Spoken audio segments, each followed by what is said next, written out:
ধন্যবাদ আপনাকে। আপনার মাধ্যমে আপনার দর্শকদেরকে সালাম ও শুভেচ্ছা এবং আপনাদেরকে আসসালামু আলাইকুম রহমতুল্লাহ বরকাতুহু। ভাইরে, সমালোচনা হতে হবে গঠনমূলক। এখন ধরে নেন যেখানে সরিষা হয় না, আমি বলে দিলাম সেখানে সরিষা হয়, তাহলে হবেটা কি? আমি বলে দিলাম, ধরে নেন যে আবু আলম খান ভাইয়ের এলাকায় আলু ভালো হয়। আমি বলে দিলাম না, আলু হয় না, ওখানে সয়াবিন হয়। ভাইরা দেখা গেল বাংলাদেশে কোথাও সয়াবিন হয়।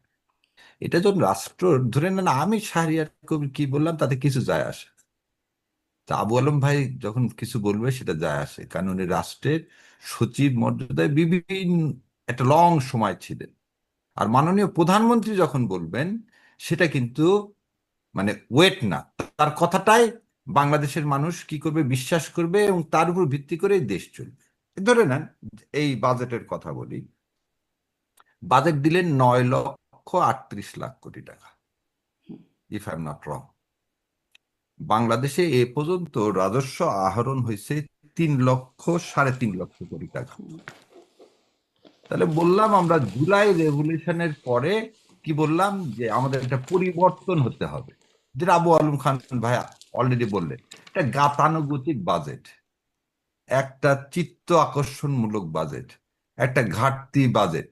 শোনেন, ধার করে পোলাও খাওয়ার মধ্যে কোনো কৃতিত্বতা নাই, বরং ধার না করে একবেলা খাবো সেটার মধ্যে শান্তি আছে।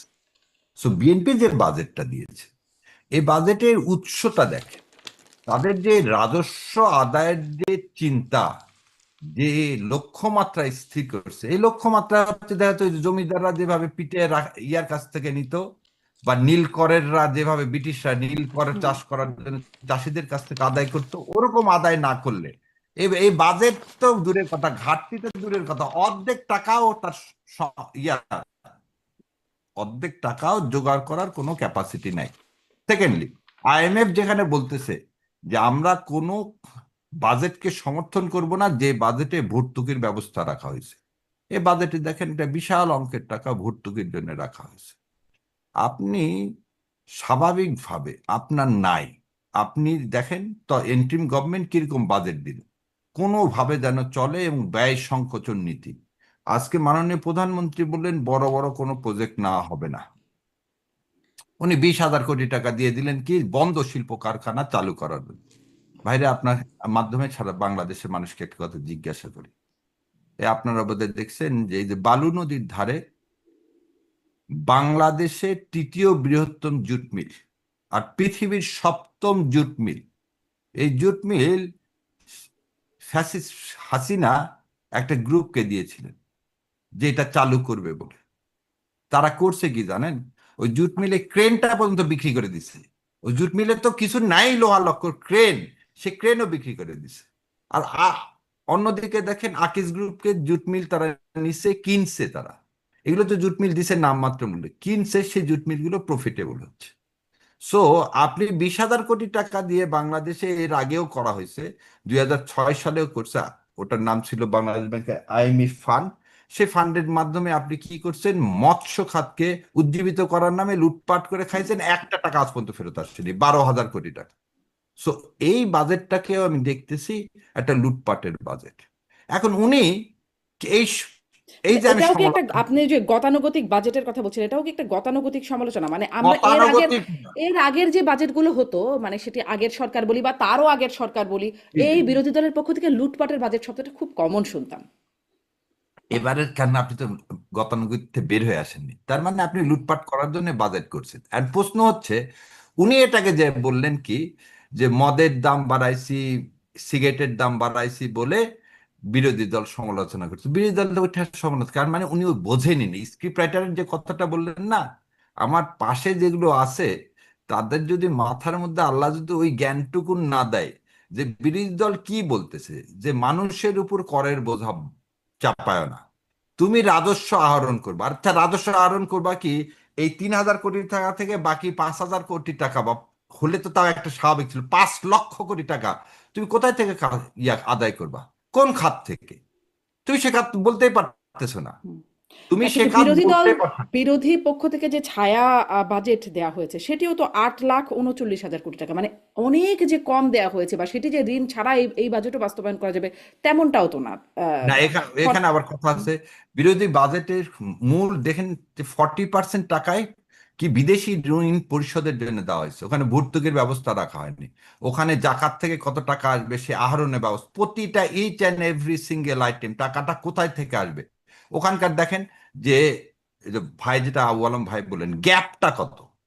আপনি বিরোধী দলের, এবং এটা হচ্ছে সবচেয়ে বড় সত্য কথা, বিরোধী দল বা আপনি যে খালেদা, মানে দেশনেত্রী খালেদা জিয়া এর আগে ছায়া বাজেট দিছেন, ছায়া বাজেট কখনো আসেনি, পুরা বাজেট আসেনি, ওই যে এনসিপি যেমন করে দিছেন হুম। স্ন্যাপশট, এইভাবে বিএনপি দিচ্ছেন, পুরো একটা বাজেট কখনো দেয়নি। এবং এই বাজেটটা দেখা যাবে যে সরকার আমলে নিবে না, তার মেজরিটি আছে, সে পাশ করে ফেলবে। তো কথা হচ্ছে করের বোঝা রেখে এই ডিবি বাস্তবায়ন করবেন কেমন করে? আপনার কথার কাজের মধ্যে তো মিল থাকতেছে না। আপনি যেটা বলেন বিরোধী দল, আরে রাগ অভিমান, রাগ অভিমান না, জামাতে ইসলাম বারবার সতর্ক করে দিচ্ছে আপনি পুরাতন পথে চললে আপনি তো বেশি দিন গদিতে থাকতে পারবেন না রে ভাই, ধৈর্যের তো একটা সীমা আছে।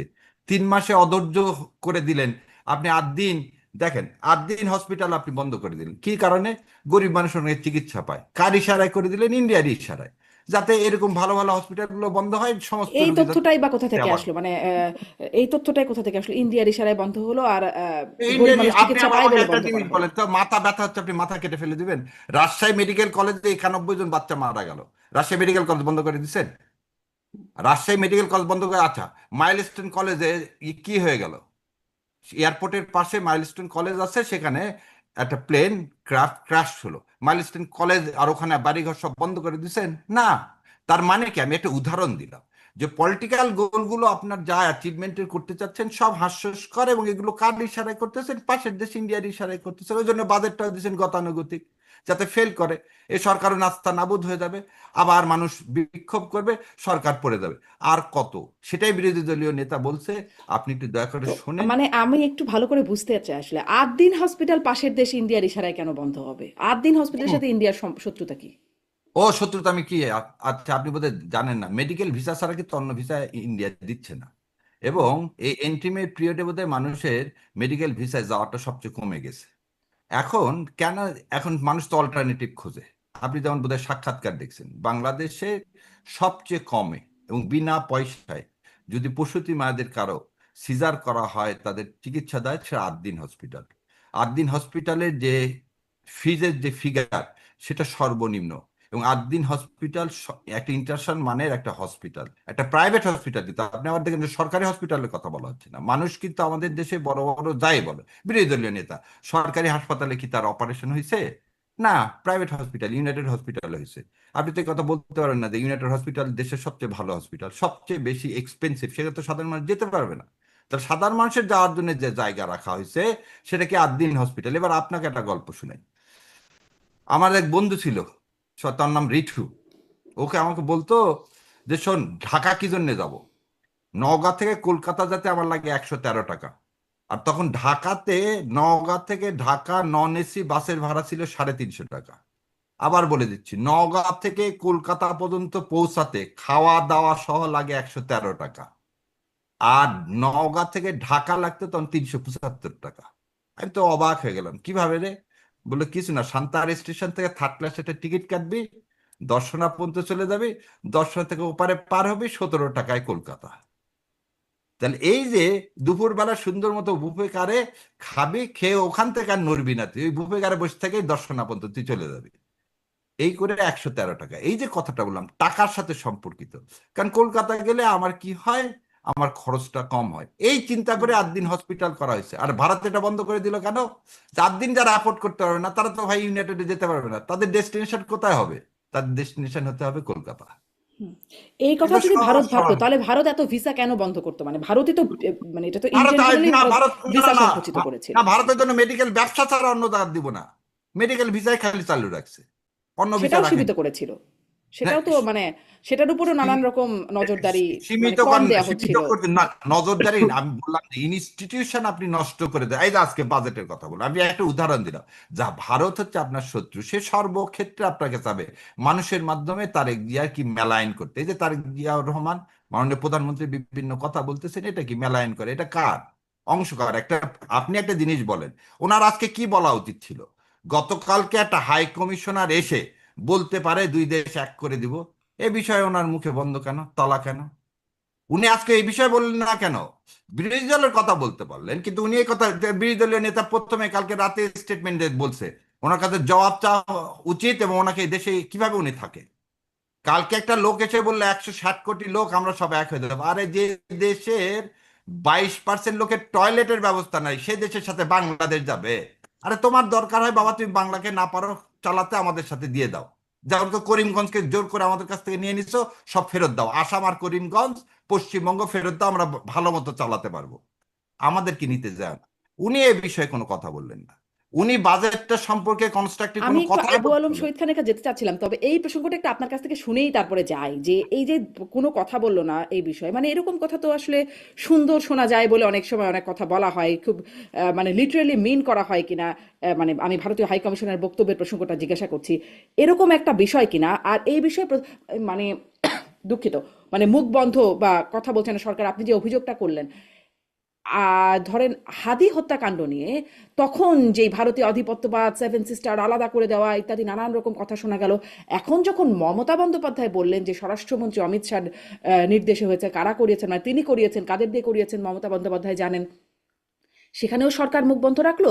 এবং বিরোধী দল বা যদি বলি জামাত শিবির, তারাও তো কোনো আনুষ্ঠানিক বিবৃতি, প্রতিবাদ, শক্ত আন্দোলন, রাস্তায় কিছু করলো না, যেখানে হাদি হত্যাকাণ্ডের পরে একদম প্রথম আলো, ডেইলি স্টার, উদীচী ঘোষণা দিয়ে জামাত শিবিরের পক্ষ থেকে, মানে শিবিরের পক্ষ থেকে, জামাতে বলবো না, শিবিরের পক্ষ থেকে একটা শিবির নেতাদের পক্ষ থেকে, আনুষ্ঠানিক শিবিরেরও না সেটি, ঘোষণা দিয়ে মানে হামলা টামলা করা হলো যে এটি ভারতীয় আধিপত্যবাদ। এখন যখন ভারতের পক্ষ থেকে বলা হচ্ছে গুরুত্বপূর্ণ ব্যক্তি, তখন আর তারাও কেন মুখে বন্ধ, মুখে কুলুপাটা?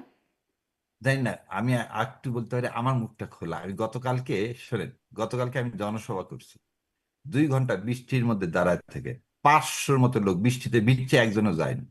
কোথায় করছে জানেন? বাহাদুর শাহ পার্কে।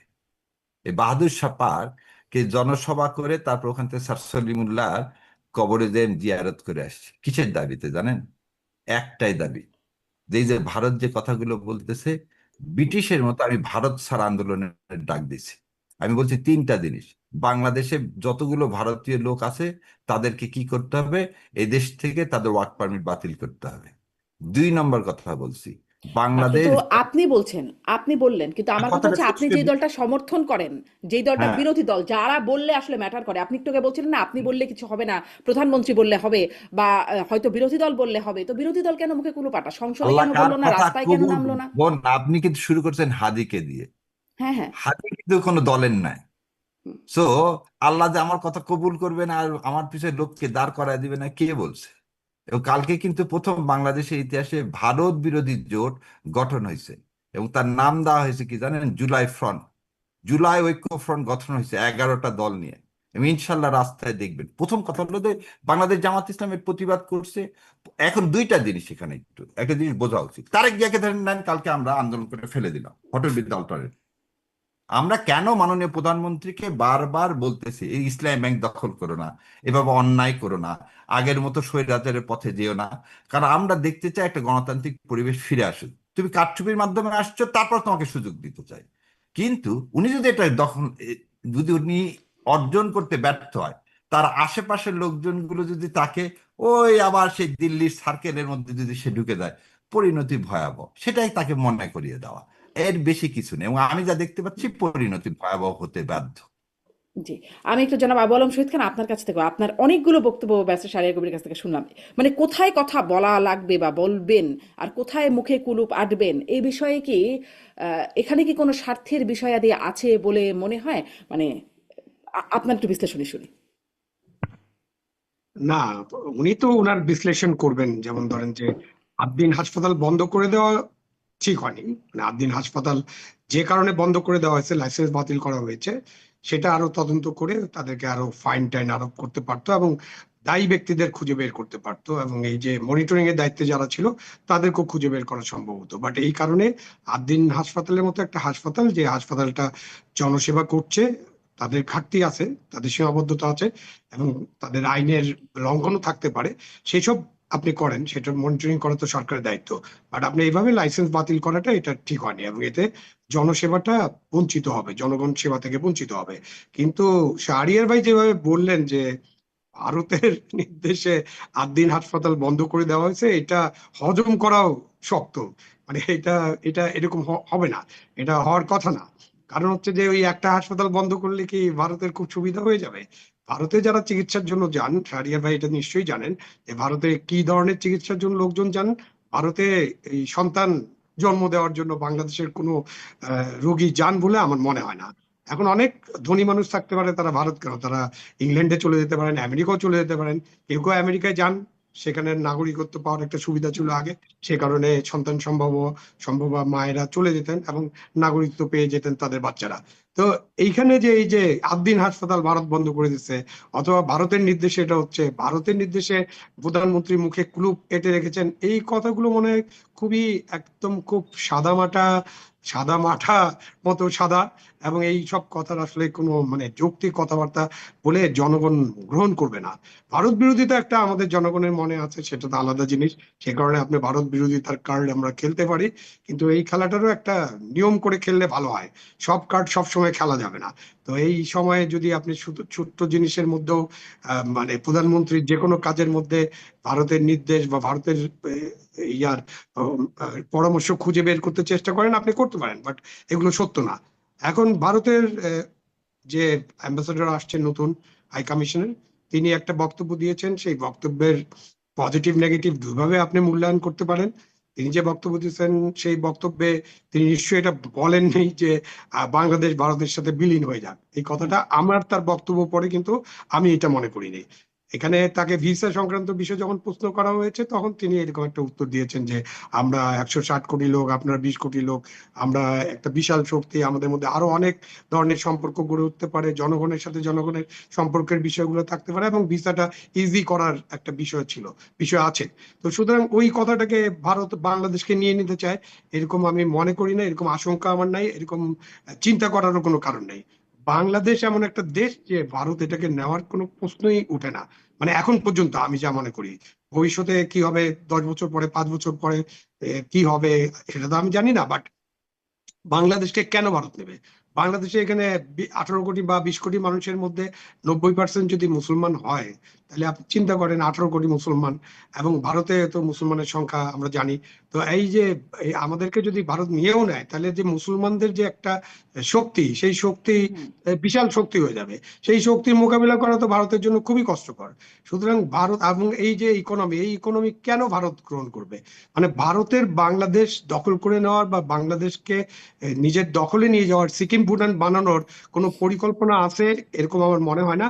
এবং সেই পরিকল্পনা যদি থেকেও থাকে কারো কারো মনে, কিছু কিছু লোক তো দুই দিকেই আছেন, যারা নানান ধরনের আষাঢ়ে গল্প করেন, নানান ধরনের কল্পনার জগতে বাস করেন, তারা এরকম ভাবতে পারেন।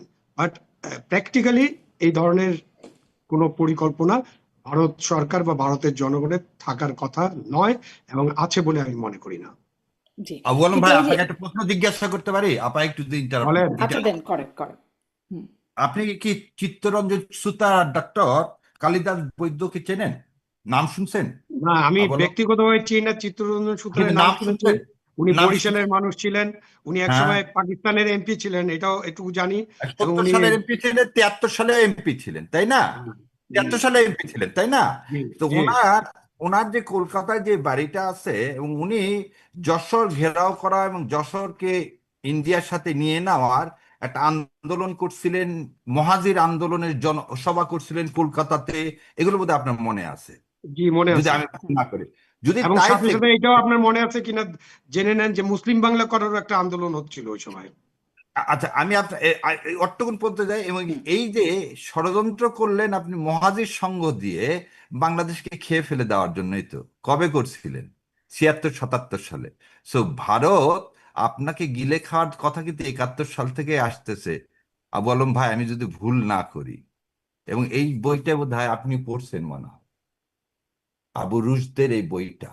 যদি আবু রুশদের এই বইটা পড়ে থাকেন, আবু রুশদের এই পাতাগুলো যদি ঠিক থাকে, খালি আবু রুশ না, আপনি বোধহয় মাসুদুল হকের স্বাধীনতা যুদ্ধে সিআইএ এবং বইটাও বোধহয় পড়ছেন। জি জি যে স্বাধীনতা যুদ্ধ কেন ঘটালো, এবং বাংলাদেশকে তার সাথে অন্তঃকরণ করার, এটাও বোধহয় আপনি জানেন। আপনি বোধহয় এটাও জানেন করিমগঞ্জের মানুষ এরকম 56%। দাবি করা হয়, এরকম শেষ দাবি করে করা হয়। আরেকটা প্রশ্ন করি আপনাকে। করিমগঞ্জের 56% লোক জুলাই মাসে ভোট দিল, গণভোট দিল, তারা বাংলাদেশের সাথে থাকতে চায়। ইন্ডিয়ান ফোর্স কেন জোর করে করিমগঞ্জ দখল করলেন? যখন এটা কাকে জিজ্ঞেস 47 করতে সালে, হবে? আপনি তো আমাকে আমি জিজ্ঞেস আপনাকে করলে বক্তব্য হবে না, করতে আপনাকে চাই। এটা ফিল্ড আপনি মার্শাল আইয়ুব ইতিহাস, খান, আপনার তো জ্ঞানের জিওসি, ভান্ডার ভাই, আমি না আপনাকে ভাই, শ্রদ্ধাশীল ফিল্ড হয়ে মার্শাল আইয়ুব বলতেছি। খান, জিওসি ইস্ট পাকিস্তান, উনাকে কবর থেকে তুলে জিজ্ঞাসা করতে হবে। না না মোহাম্মদ না, আলী ওখানে জিন্নাহকে না, জিজ্ঞেস করতে হবে। আপনি বলছেন যে লিয়াকত আলী ভারত খানকে জিজ্ঞেস করতে আমাদেরকে হবে। দখল করতে চায় না। আমি বলতেছি ভারত দখল করতে চায় না। ভারত, প্র্যাকটিক্যালি ভারত বাংলাদেশ দখল করে ভারতের কোনো লাভ নেই, এটাই আমি না, বলছি। যদি এটা তাই একটা হয়ে অ্যানালাইসিস, থাকে, এটা না একটা না, অ্যানালাইসিস, ভারতের কোনো লাভ নাই। ঠিক আছে, ভারত না না এটা ভাই, একটা, এই বোঝাকে আমি কেন তর্ক ভারত করতেছি নেবে? না। আমি বলতেছি এই প্রশ্নগুলো আমি খুঁজতেছি। করিমগঞ্জকে দখল করলেন, আচ্ছা এবার আপনি কি জানেন শেখ হাসিনা যে এই যে সমুদ্র বিজয় বলল, বলে তালপট্টি যেখানে ছিল যে দ্বীপটা, এখন তো পানি উঠে গেছে, ওই দ্বীপটা আর আমাদের নাই। তো ভারতের যদি এত কিছুই দখল দরকার না থাকে, আমার তালপট্টি নিলেন কেন? করিমগঞ্জ নিলেন কেন? আর রংপুরের ওখানে হঠাৎ করে প্রতিমা বানানোর দরকার হলো কেন? আর ওই পারে শুভেন্দু বাবু খালি রাত দিন বলতেছে, এই যে যার কথা বললেন যে এই অ্যাম্বাসেডর আসছে, অ্যাম্বাসেডর তো একবারও দুঃখ প্রকাশ করলো না যে জোর করে পুশিং করা হচ্ছে। ওনাকে বলছে, উনি বলছে এক আতাস বাতাস, আমি ভারত আর বাংলাদেশ এসে বুঝতে পারতেছি না আমি ভারত থেকে আসছি কিনা। এটা কি ডিনোট করে কোনো পজিটিভ জিনিস? পুশ, দেখেন বয়ানটা তো, বয়ানটা ও পুশিনের আমার ব্যাপারে আপনার সবার অবশ্যই, শত্রু।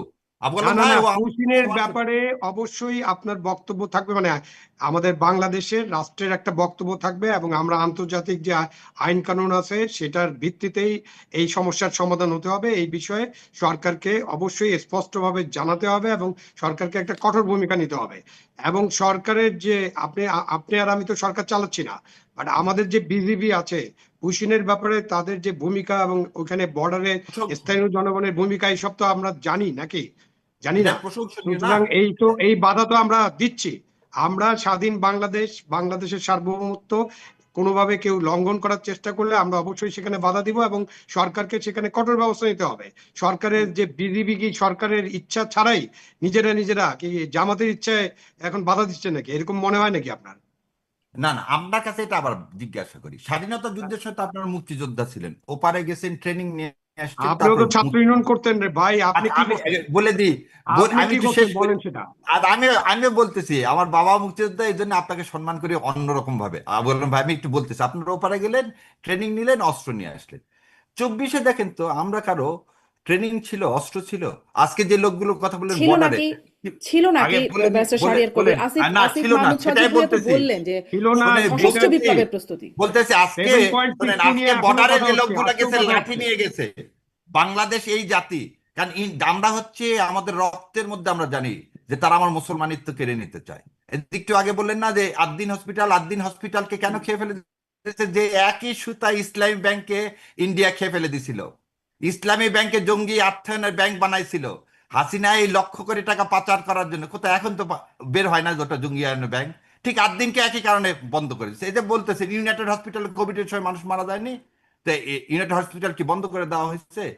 যেখানে মুসলমান, যেখানেই জামাতের প্রতিষ্ঠান, সেখানে ওদের বলছে কে মহাসচিব, জামাতকে আদ্দিন কি রাজনৈতিক জামাতের, ভাবে কি করা হবে? না শাহীন না, ভাই আপনি একটু ক্লিয়ার করেন, আদ্দিন আমি কি আমি বলে জামাতের আগে শেষ প্রতিষ্ঠান, করি, ইসলামী আমি ব্যাংক আগে কি শেষ জামাতের করি। না প্রতিষ্ঠান? না না, আপনি না এটা না, করলে ক্লিয়ারলি এটা বলেন। মুসলমানদের প্রতিষ্ঠান।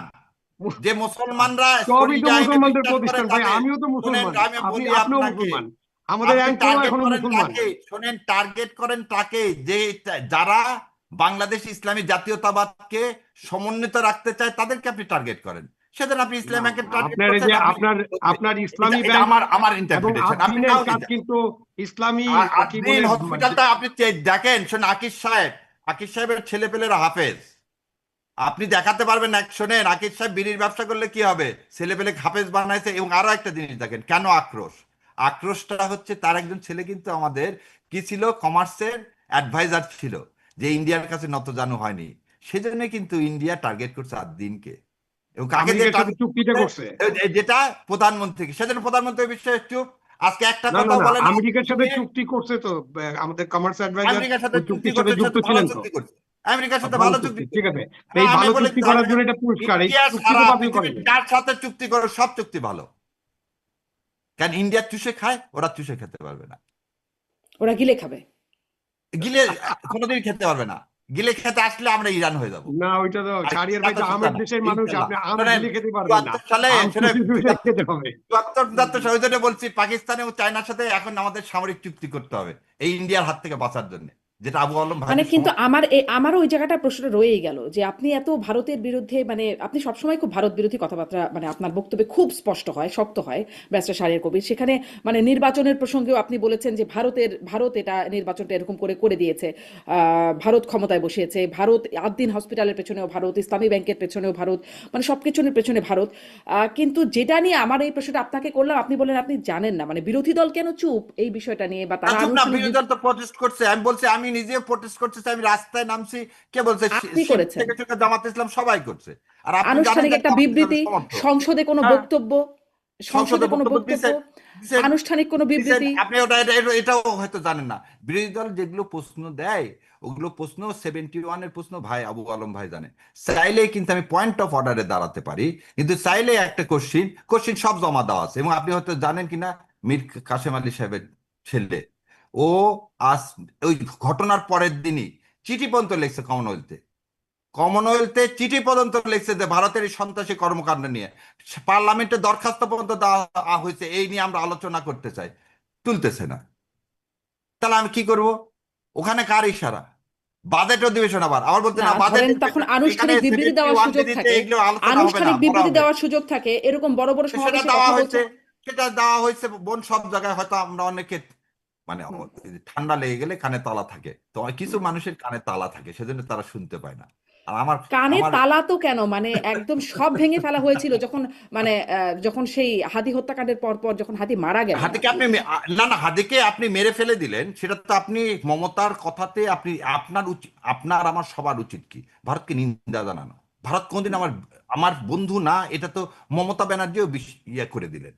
আজকে আপনি এই সরকারকে মানে জামাত ভারতবর্ষের বিরোধী দল হিসেবে সরকার কিছু শক্ত করতে নিন্দা পারছে না। জানিয়েছে, আপনি বলবেন যে হ্যাঁ, জামাত বিরোধী দল অবশ্যই হিসেবে জানাইছে। শক্ত নিন্দা জানিয়েছে। হ্যাঁ, শক্ত নিন্দা না, এটা নিয়ে প্রস্তাব আলোচনা করার জন্য সংসদে আমরা চিঠি পর্যন্ত দেওয়া আছে। সেটা নিয়ে যখন আমাদেরকে সুযোগ দিবে তখন পুরো আমি একটু ফ্লোরে। আবু আলম শহীদ খানের কাছেও শুনি। জনাব আবু আলম শহীদ খান, আপনার কাছে কি মনে হলো শক্ত নিন্দা আপনি দেখেছেন? আমি আসলে বুঝি নাই, কারণ শক্ত বলতে আমরা যা বুঝি, যখন প্রথম আলো, ডেইলি স্টার, উদীচী, ছায়ানট একসাথে হামলা হয়ে গেল, মানে দূর সম্পর্কে ও না ভারতীয় না না না, আপনি আধিপত্যবাদের। আবার আরেক দিকে নিয়ে যাচ্ছেন বোন। এই উদীচী, ছায়ানট, প্রথম আলো, ডেইলি স্টার, এই গংতালে আপনি বিশ্বাস করেন যে এরা সব একই সুতায় বাঁধা, এরা সব ইন্ডিয়ার দাবেদার? এবং সেজন্য আপনি কি হাদিকে কি সেই জন্য আগুন হাদি দেওয়া একটা হয়েছিল সামান্য? নাকি? এটা হাদি কি না, সামান্য? সেই জন্য কি, এতে ঘুরিয়ে সেই দেওয়া জন্য কি উচিত। আগুন দেওয়া হয়েছিল? আগুন না, এতে ঘুরিয়ে দেওয়া উচিত, সব রয়ের আখড়া। ও আচ্ছা আচ্ছা, সব এখনো ঘুরিয়ে আপনি দেওয়া, তাই মনে ঘুরিয়ে করেন? ফেলে দেওয়া হয়েছে, এটাও কেউ ঘুরিয়ে ফেলে দেওয়া উচিত। আমি এর আগেও বলছি যে লাকি আমার বিরুদ্ধে সু করেন।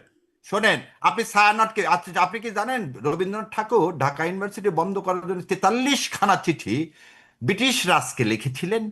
আপনি তাকে জাতীয় কবি বলেন, খুব ভালো লাগে। ছায়ানটে আমার নজরুল নাই কেন? রবীন্দ্রনাথ ঠাকুরকে না না, জাতীয় কবি আপনাকে বলেন, আমাকে এটা বিশ্বকবি। বলেন না কেন, আপনার ছায়ানটে নজরুল নাই কেন? আচ্ছা এবার আমাকে বলেন, রবীন্দ্রসঙ্গীতের গান গাইতেন কে? আপনি কি এটা ছায়ানটে এই গেছেন? না, আমি ভাই না না বলি, না, শাহরিয়ার ভাই, ছায়ানটে নজরুল শোনেন, নাই, এই ধানমন্ডির কথাটা পাশে একদম, এটা মিথ্যাচার হয়ে যাবে। ছায়ানটে কোনটা নজরুল নাই, মিথ্যাচার হয়ে এটা যাবে? মিথ্যাচার রবীন্দ্রনাথ হয়ে যাবে। চিঠি লেখেনি? ছায়ানটে রবীন্দ্রনাথ রবীন্দ্রনাথ আছে, রবীন্দ্রনাথ পঞ্চকবি আছে, বিরোধিতা করেনি নজরুল আছে, ঢাকা বিশ্ববিদ্যালয়ে? সবাই আছে। না, ঢাকা বিশ্ববিদ্যালয়ে বিরোধিতা করেননি, বঙ্গভঙ্গের বিরোধিতা করেননি রবীন্দ্রনাথ।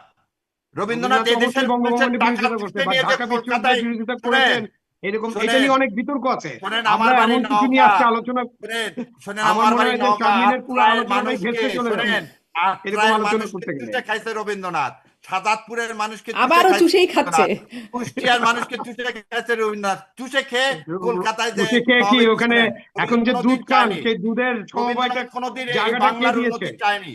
রবীন্দ্রনাথ কোনদিন এই বাংলার উন্নতি না না চায়নি না, আবু আলম। শাহজাদপুরে যে আপনি এখন দুধ খান, সেই দুধ যে ঢাকার মানুষরা খায়, সেই দুধের হ্যাঁ, যে বাথান এবং সেই যে জায়গাগুলো, এই গরিব মানুষদেরকে কে দিয়েছে?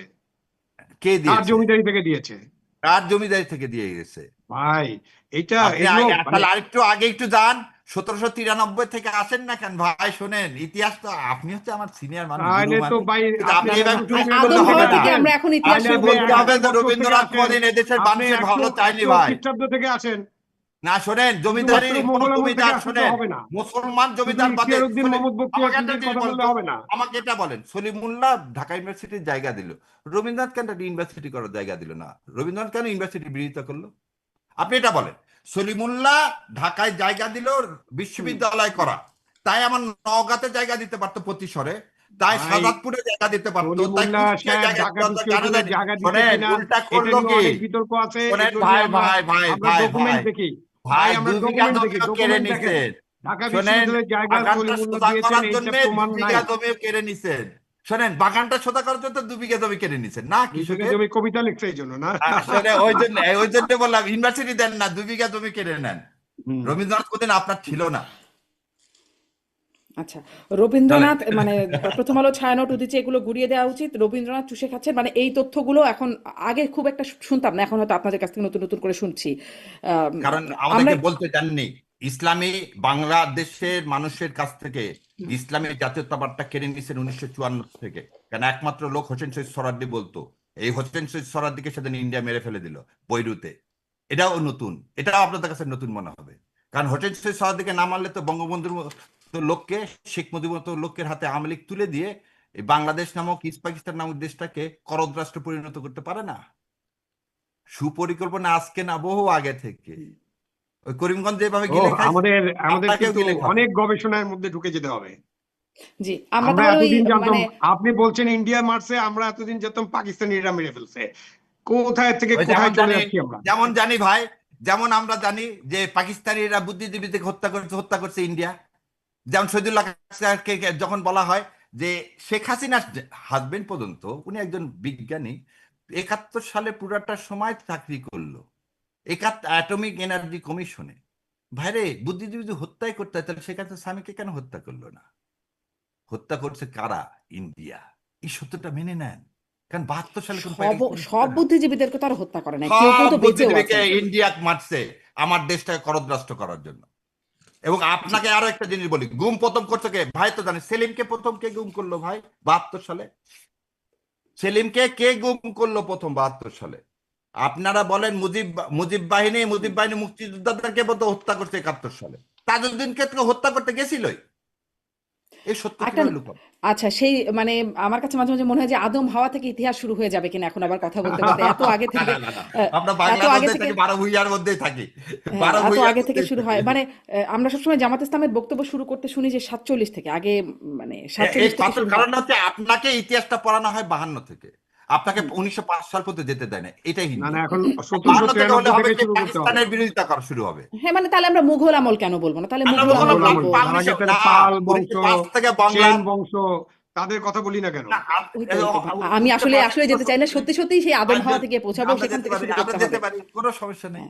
হ্যাঁ, তাহলে আর আমাদের এরপরে মানে 26-এর পরে আর যাওয়া হবে না, আদম হাওয়া থেকে শুরু করতে করতে 26-এর পর না, প্রতিদিন তাই শেষ আমার হয়ে যাবে। 26 মধ্যে থাকি। এখন এখন এসে যেটি আর একটা সামনের একটু কথা বলতে চাই, সামনে সিটি নির্বাচন নিয়েও টুকটাক কথা শুরু হয়েছে এবং সেখানে সম্প্রতি আমরা শুনলাম প্রধানমন্ত্রীর উপদেষ্টা বললেন যে সামনে সেখানে আসলে আওয়ামী লীগের নেতাকর্মীরা যারা আসলে মানে তারা আওয়ামী লীগের দলীয় পরিচয় বা প্রতীক ব্যবহার না করে তারাও নির্বাচন করতে পারবেন, এমনকি পদধারী যারা আছেন তারাও পারবেন। এটিকে আসলে মানে এতে আসলে সামনে নির্বাচনে কোনো ইস্যু হয়ে দাঁড়াবে কিনা? আম, জনাব আবু আলম সুদ খান, আপনার একটু মন্তব্য শুনে, নিশ্চয়ই ব্যস্ত সারেরও এখানে বিধ্বংসী মন্তব্য নিশ্চয়ই থাকবে। আহ, না, আমার বলবেন। মনে হয় যে সামনে নির্বাচনে এটা কোনো বড় ইস্যু না। কারণ যদি নির্বাচনে আপনি, যেহেতু আমি এখনো আইনটা কিভাবে গ্রহণ করা হচ্ছে আমি জানি না, যদি আপনার কোনো মার্কা না থাকে এবং দলীয় প্রতীক না থাকে এবং দল থেকে যদি কাউকে মনোনীত না করা হয়, যদিও আমরা দেখছি যে জামাতে ইসলামী, এনসিপি তাদের মনোনয়ন ইতিমধ্যেই ঘোষণা করে ফেলেছেন, সুতরাং দলের পক্ষ থেকে মনোনয়ন ঘোষণা হচ্ছে। তো এই স্থানীয় সরকার নির্বাচন নিয়ে যত কথা হয়েছে, যত রকম প্রশ্ন উত্থিত হয়েছিল, সবই হলো দলীয় প্রতীক এবং দলীয় নির্বাচন নিয়ে। সুতরাং এই যে পরিবর্তন, সেখানে তো একটা পরিবর্তন আসা দরকার। সেই পরিবর্তনটা হলো যে দলীয় প্রতীকে বা দল থেকে কেউ নির্বাচন করবেন না। তো সেখানে যদি নিরপেক্ষ মানুষরা নির্বাচন করেন বা দলের সমর্থক থাকতে পারেন, বাংলাদেশটা একেবারে অনেক দলে বিভক্ত, সুতরাং কে কোন দল কোথা থেকে কার লেজুর জড়িয়ে আছে এটা তো জানা খুব কঠিন, কিন্তু ভালো মানুষেরা যদি নির্বাচন করতে চান, এবং নির্বাচন মানে তো নির্বাচন, জনগণ ভোট দিবে। এখন শাহরিয়ার ভাই তো একটু আগে বলছেন যে এই বিগত পার্লামেন্ট নির্বাচন এটা নাকি কারচুপি নির্বাচন ছিল, এবং কারচুপিটা ওনারা মেনেই নিয়েছেন ইচ্ছা করে, যে যাতে এই কারচুপি নির্বাচনের মধ্য দিয়েও কিছু ভালো কাজ করা যায়। তো এখন ভবিষ্যতে এটাও যদি বলে ফেলেন যে সব নির্বাচনে কারচুপি হচ্ছে, তাহলে তো আর কিছু কথা থাকে না। সুতরাং আপনার স্থানীয় সরকার নির্বাচন ভালো হোক, এবং স্থানীয় সরকার নির্বাচনে উদার গণতন্ত্র চর্চা হোক, স্থানীয় সরকার নির্বাচনে যারা আগ্রহী নির্বাচন করতে তাদেরকে সুযোগ দেওয়া হোক, জনগণকে সিদ্ধান্ত নিতে দেওয়া হোক। জনগণ সিদ্ধান্ত নেবে যে স্থানীয় সরকারের যে পরিষদগুলো আছে, ইউনিয়ন পরিষদ, উপজেলা পরিষদ, পৌরসভা, সিটি কর্পোরেশন, এগুলোতে জনগণ কাদেরকে নির্বাচিত করতে চান, কোন ব্যক্তিকে নির্বাচিত করতে চান, এবং কাদেরকে তারা পছন্দ করেন, সেই ভারটা জনগণের উপর ছেড়ে দেওয়াটা উত্তম হবে, এবং সেটাই জি উদার গণতন্ত্র। জি, যদিও সেটা জাতীয় নির্বাচনে হয় নাই। ব্যারিস্টার শাহরিয়ার কবির, আপনার মন্তব্য কি? প্রথম কথা হলো যে ভাই যে বললেন ওই উদার গণতন্ত্র, গণতন্ত্র উদার হয় না, গণতন্ত্র কার কৃপণও হয় না, গণতন্ত্র গণতন্ত্র, গণতন্ত্র গণতন্ত্র, democracy by the people, for the people, of the people. এটার আবার অন্য কোনো ডেফিনেশন দিয়ে এটা করা যায়, সেটা হচ্ছে বয়ান তৈরি করার ক্ষেত্রে। প্রথম জিনিস হচ্ছে এই বয়ানটার জন্য দায়ী করি আমি প্রথমে এনসিপির কাকে। এনসিপি নাহিদ যখন বলছে না রিফাইন আওয়ামী লীগ, ভালো আওয়ামী লীগ, খারাপ আওয়ামী লীগ, তখন কপালটাই হাত দিই যে বিপ্লবীরা যখন আওয়ামী লীগকে ধারণ করতে চায় তখন আর সে দেশের আর ভালো হওয়াটা খুবই কষ্টকর। তো বিপ্লবীদের জন্য প্রায়শ্চিত্ত করতে হবে। মুজিববাদ কোনদিন ভালো হতে পারে না, নাৎসিজম কোনদিন ভালো হতে পারে না। কিন্তু ভাইয়ের কথার আবার আমি একসাথে একমত যে আচ্ছা লোক যদি দেয়, লোক যদি তাদেরকে দাঁড়াতে দেয় কোনো সমস্যা নাই ভাই। যদি তারা যদি নমিনেশন পেপার ড্রপ করতে পারে কোনো সেক্ষেত্রে দলীয় না, তো নির্দলীয় নির্বাচন। আবার একটা জিনিস বুঝেন, লোকাল সেলফ গভর্নমেন্ট, নির্দলীয় নির্বাচন। আমার প্রশ্নটা কিন্তু অন্য জায়গায়, আমার প্রশ্নটা আওয়ামী লীগ হিসাবে দল, এবং প্রশ্নটা এই উত্তরটা দিল কে, এটা দিল কে, যাকে পুরস্কৃত করলেন সেই ভদ্রলোক ডক্টর সাহেব, উনি কিন্তু সারা জীবন এই আওয়ামী লীগের দালালি করে গেল, ভারতের দালালি করে গেল। জায়েদ সাহেব একদম স্পষ্ট, আবারও বলে দিচ্ছি, উনার যা কথা শিখায় দেয় তাই বলে। এবং এই জন্যই তারেক জিয়াকে মাননীয় প্রধানমন্ত্রীকে প্রায়শ্চিত্ত করতে হবে একদিন, রটা আসলে কিভাবে প্রায়শ্চিত্ত শিখায় করতে হবে। দেয়? আমি র কিভাবে আমি শেষ শিখায় করে দেয়? দিই, শেষ করে দিই। উনি কিভাবে এটাকে প্রাসঙ্গিক করেন? উনি কে?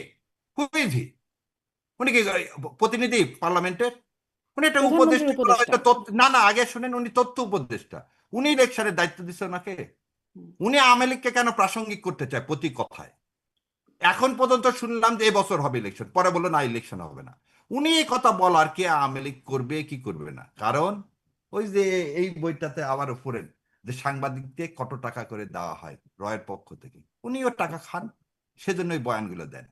আর আমি একটা কথা আবু আলম ভাইয়ের সাথে আবার একমত, নির্দলীয় যেখানে পলিটিক্যাল পার্টি নাই সেখানে যে দাঁড়াবে, যদি তাকে মানুষ ভোট দেয় হবে, না দাঁড়ালে হবে না, না দাঁড়ালে হবে না। ওই জায়গাতে আপনি রাজনৈতিক কথা, দলের কথা আনলেন কেন? কারণ এটা তো একটা মানে মানে নির্দলীয় তাহলে কথা ভাই, তাহলে আপনি একটু আওয়ামী এটাও লীগকে একটু কেন জিজ্ঞাসা করেন। প্রাসঙ্গিক করতে চাচ্ছেন? হুম, আমার কথা হলো মানে আওয়ামী লীগ প্রাসঙ্গিক করতে চাও, আপনার উদ্দেশ্যটাই তো অসৎ। এবং জাহেদ সাহেবের এই উদ্দেশ্য অসৎ তো প্রথম থেকেই। তো অসৎ উদ্দেশ্য কোনোদিন আমরা মেনে নিব না। উনি যে কথা বলছেন ওইভাবে যদি আওয়ামী লীগকে প্রাসঙ্গিক করতে চান, ইনশাল্লাহ আর কে কি করবে জানি না। ওই যে হাদির কথা বললেন, শোনে হাদিকে কেন ধারণ না, করতে আমি চায়? হাদির প্রসঙ্গে অনেক কথা আছে আসলে সেখানে, আপনারা মানে কেন বলেন নাই সেটা নিয়ে একটা প্রশ্ন আমি গত অনুষ্ঠানেও করছিলাম, যে একদম চুপ হয়ে গেলেন কেন, সেই সেই ব্যাখ্যাটা আপনিও বলছিলেন আপনি জানেন না কেন জামায়াত আসলে চুপ হয়ে গেল। কিন্তু না না, আমি আসলে জামাত এই চুপ প্রশ্নটা হয়নি, করব। আমি বলে দিলাম জামাত খালি চুপ হয়নি, জামাতের বরং রাজপথে আছে এবং আমরা বৃহত্তর আন্দোলনের দিকে যাচ্ছি, এই ভারত খেদাও আন্দোলন ইনশাল্লাহ। বলে দিলাম আপনাকে। জামাত কেন, এই দেশের সমস্ত ধর্মপ্রাণ সমস্ত মানুষ যারা এই দেশকে ধারণ করে তারা কোনোদিন এটা মেনে নিতে পারবে না। যে এবং এর জন্য খেসারত দিতে হবে তারেক রহমানকে, কারণ উনি এ বিষয়ে এখনো তার নিজের অবস্থান পরিষ্কার করেন না। সেই জন্য দুঃসাহস হয় একটা হাই কমিশনের এসেই দুই দেশকে এক করে দিতে চায়। এটা প্রধানমন্ত্রী যে জি, আবুজে আপনার ওই ফাদের সাথে ব্যাখ্যাটা, কথা বলে, আপনার এই ওই দিকে নিয়ে ব্যাখ্যাটা কথা বলতে স্পষ্ট, হবে। আপনি যে ব্যাখ্যাটা দিচ্ছেন সেটি আপনার আপনার অবস্থাটা মনে হয় আপনি স্পষ্ট করেছেন, কিন্তু আপনি বলছেন যে দলীয় ব্যানার ছাড়া সবাই মানে অংশগ্রহণ করতে পারবে, মানে যেই ব্যাখ্যাটা একটু আগে দিচ্ছিলেন সেখানে একটু জানতে হ্যাঁ। চাই, ধরেন সুপ্রিম কোর্ট বা নির্বাচন হলো, হুম। সেখানে সেখানে তো দলীয় ব্যানার, সেখানেও তো দলীয় প্রতীক নেই, স্থানীয় সরকারের মতোই কোনো প্রতীক নাই, কিছু না, তারপরেও সেখানে মানে যেটি বলা হলো আওয়ামী পন্থী হিসেবে বলে তাদেরকে সে 40 জনকে তাদের মনোনয়নই দিতে দেওয়া হলো, মানে সেটাই বাতিল করে দেওয়া হলো। সেটি কি একটা সঠিক কাজ হচ্ছে? যেহেতু আপনি আইনজীবী, ফলে আপনার কাছে এটি আরো বিশেষ করে জানতে চাও। আচ্ছা, আপনি কিছু একটু আগে বললাম যে জনগণ যদি দিতে দেয়, বলে দিচ্ছি না, জনগণ যদি দিতে দেয়, আমি কি আমি সুপ্রিম কোর্টের একজন সদস্য, একটা নাম ধরে ধরে বলে দিতে পারি এরা কারা, এরা মানে কারা, জনগণ এরা যদি আপনি শুধু, আর মানে না, আপনার আমি না, বিপরীত পক্ষে যারা তারা কথাটা জনগণ। আবার কথাটা বুঝেন। সুপ্রিম কোর্টে 15,000 সদস্য, কত হাজার সদস্য? 15,000 সদস্য। এতগুলো প্রার্থী দাঁড়ালো, এই কজন হুম, কেন দাঁড়াতে পারে? কেন সেদিন আপনি একটা জিনিস মনে রাখেন, একটা জিনিস আপনাকে বলে দিই।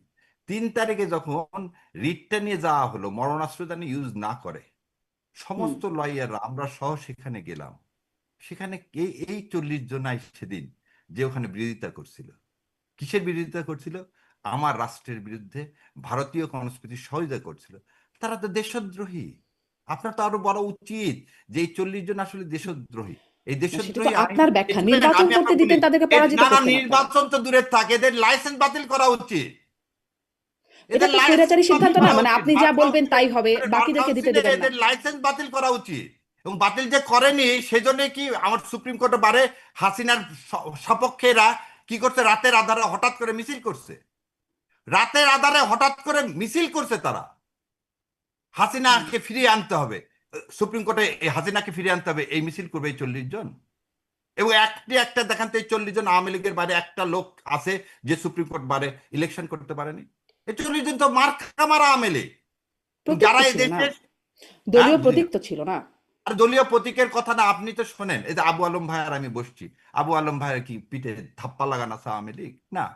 কিন্তু এখানে যদি সাবরেশন চৌধুরী আসে, আমি বলবো না তো, কারণ তার পিঠে ধাপ্পা লাগানো আছে, তার পিঠে ধাপ্পা লাগানো আছে। ওই যে পিকের গল্প, যে ধাপ্পা লাগানো যাদের আছে আওয়ামী লীগ, তাদেরকে কোনোদিন দেশে নাৎসিজম ইজ নাৎসিজম। হিটলারকে কোনোভাবে আপনি কোনো জায়গায় কি করতে পারেন না। সিনেমা দেখার সময় ভারতীয় সিনেমাটাই রেফার করলেন কিন্তু। এটা এটা না, আপনি একবার সাংস্কৃতিক কোনো ব্যারিয়ার নাই, হুম, হুম। সাংস্কৃতিক কোনো ব্যারিয়ার থাকতে পারে না। কেন আমি মেক্সিকোর কি বই পড়ি না? আর ওই যে শোনেন, আমরা না তো না, তা বটেই, কমিউনিস্ট তা ম্যানিফেস্টো বটেই। পড়ছি, কমিউনিস্ট ম্যানিফেস্টো কোথায়? শোনেন, আরো একটা জিনিস বলি না, বলবো। আমরা দেখি আসলে ভারতীয় এই আধিপত্যবাদের প্রসঙ্গে বিরোধিতা একটু করে লুঙ্গি ড্যান্স ড্যান্স এক করতে। সেকেন্ডে, কিন্তু এক আমি সেকেন্ডে আসলে বলি, আমি আসলে এক সেখানে সেকেন্ডে আপনার বলে কাছে শেষ করি, এটা শোনেন, না, আমি একটা এই কথা প্রশ্নটাও এক শোনেন। সেকেন্ডে করে ফেলি, যে তাহলে কেন, আচ্ছা, মানে আমার প্রশ্ন যেটা ছিল, নির্বাচনটাই কেন দিতে করতে দেওয়া হলো না? আপনি বললেন ধাপ্পা লাগানো, ধরেন এটাও কি একটা কারণ কিনা?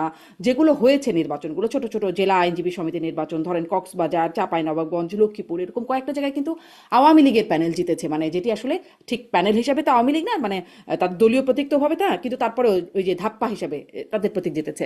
ফলে মানে একটা কি এটাও কি একটা কোনো রকম মানে অশনি সংকেত কিনা, আচ্ছা, আপনারা এবার ভাবেন বলে কিনা? দিই। আচ্ছা, আমার বাবা এবার নওগাঁ বার অ্যাসোসিয়েশনের সভাপতি পদে দিচ্ছে, ওখানেও কিছু আওয়ামী লীগ দাঁড়াইছিল। প্রশ্ন হচ্ছে যে বারে যারা, এই যে বললেন, যারা অনিষ্ট করেনি, এবং যে লোকগুলো দাঁড়াইছিল তাদেরকে অনেকেই ভাবতেছে আওয়ামী লীগ ধাপ্পাল আওয়ামী লীগ একজনে দাঁড়াতে পারে, বলে দিলাম পিটু খান ওখানে ধাপ্পা মালা, সে হচ্ছে আমির আলী হলের ভিপি ছিল, সে হচ্ছে অনাচারের মধ্যে সে ওয়ান অফ দেম, সেটা তাকে ওখানে ঢুকতে দেওয়া হয় না, আদৌ বারে ঢুকতে পারে না। আপনাকে এই কথাটা কেন বললাম শুনে, যে বললেন সাংস্কৃতিক কথার জন্য 1 মিনিটে শেষ করতে চাইলাম। যে যখন লন্ডন গেলাম, প্রথম কিন্তু গেছিলাম কার্ল মার্কসের কবর দেখতে। কেন জানেন? যে একটা লোক সোয়াসে বসে থেকে একটা থিওরি বা তার পিএইচডি থিসিস লিখতেছে, আর তার বউ চিরকুট পাঠাচ্ছে, বাচ্চাটা মারা যাচ্ছে খাবারের অভাবে। এবং জানেন, উনি সন্ধ্যাবেলা যখন ফিরে গেছে তখন তার বাচ্চা মারা গেছে। এটা আমাদের শিক্ষা দিছে। কি শিক্ষা দিছে? যে অনাচারের বিরুদ্ধে প্রতিবাদ করা। এই অনাচারের কোনো বাউন্ডারি নয়। পিকে পিকে ইটসেলফ ইজ অনাচারের বিরুদ্ধে কথা। তা আপনি সাংস্কৃতিক বাউন্ডারি তো আমরা কেউ কি বলছি যে না, ভারতীয় সংস্কৃতি, ইকবালের কথা লেখা যাবে না, পড়া যাবে না? আর ইকবাল তো সারে যা আছে, আচ্ছা লিখছেও তো ইকবাল। কেউ বলো এটাও তো ভাই, আবার কথা শুনি, ঠিক না ভারতীয় ভুল বলেন? সাংস্কৃতিকও নাকি আধিপত্যবাদ আছে ভারতীয়। না না, সংস্কৃত আধিপত্যবাদ কোন জায়গায় আছে? যে জায়গায় আপনাকে বলবে ধর্ম নিয়ে আপনাকে সাম্প্রদায়িক করতে চাবে, আপনার ইসলাম কেড়ে নিতে চাবে, সেই জায়গায় তো সাম্প্রদায়িকতা। আপনি আজকে কি দেখছেন? একটা ছেলেকে কোপায় মেরে ফেলে দিছে ইন্ডিয়াতে, তাকে কি রাম বলতে হবে? রাম বলতে সে অস্বীকৃতি জানাইছে বলে রাস্তায় একটা মুসলমান হকারকে পিটিয়ে মেরে ফেলে দিছে। এটার নাম কি? এটা কি আমি শিখবো? এটার নাম সংস্কৃতি? এটার নাম খুবই সাম্প্রদায়িকতা? খুবই খুব প্রচন্ড রকমের নিন্দনীয়, মানে এগুলো দেখলে তো গা শিউরে ওঠে বটে। নিন্দনীয়, এবং এগুলো হলো মব, এবং এই মবের সংস্কৃতি কোনো সময় সমর্থনযোগ্য না, সেটা যেখানে বিশ্বের যে কোনো জায়গায় ঘটুক। হুম। যখন আমাদের দেশের বাউলদের চুল কেটে দেওয়া হচ্ছে, আমাদের হ্যাঁ, দেশের আপনি মানে আপনি সেগুলো এটা ঠিক আগুনে না, এটা পুড়াই ঠিক না, দিবেন, এটা ঠিক না, মাজার এটা থেকে ঠিক না। উঠায় এনে পুড়াই দিবেন, তো এগুলো তো না, করছি এগুলো আমরা। এগুলো সুতরাং ঠিক না, এইসব না, না, উদাহরণ এইসব এগুলো উদাহরণ কখনোই সমর্থনযোগ্য না। এগুলোকে খালি সমর্থন সমর্থন করা না। যায় না, সমর্থন করলেই এবার মহাবিপদ। সমর্থন খালি না ভাই, আবু আলম ভাই, এগুলোর বিষয়ে কড়া পদক্ষেপ নিতে হয়। শোনেন, একটা লোক বাউল হ্যাঁ, আছে, শোনেন, কিন্তু আপনি ধরেন